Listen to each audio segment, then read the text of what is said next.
Andriamanitra hinoko, Andriamanitra fitiavana, tsy Andriamanitra masika mpanasazy, tsy Andriamanitra ntoko, tsy mpanavaka foko, tsy mpitery anenana fiaviam-pirenena fa ny Andriamanitra hinoko, andrasady onena ka ny olon-drehetra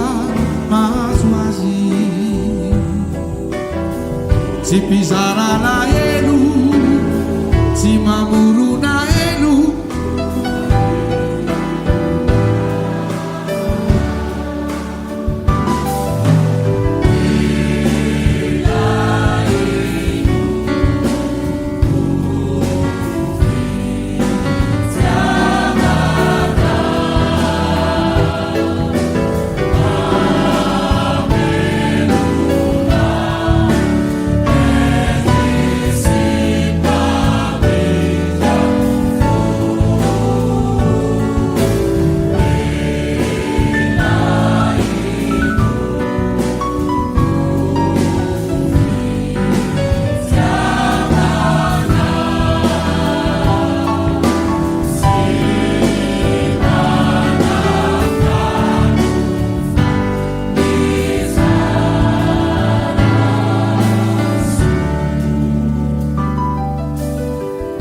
ny Andriamanitra hinoko,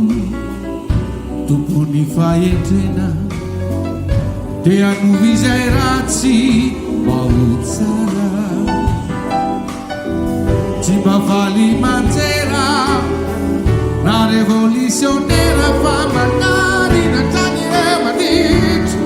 eto an-tany,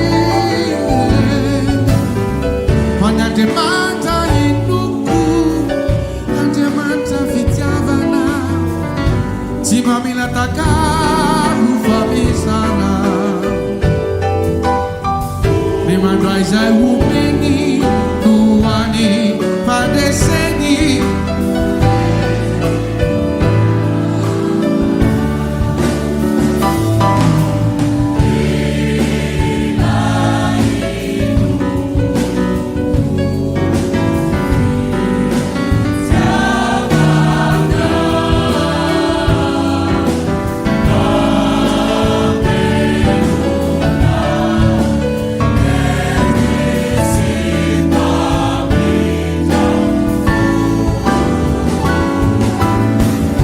Andriamanitra hinoko rakizyo,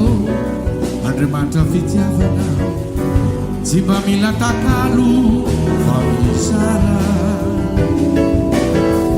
ny mandray izay omeny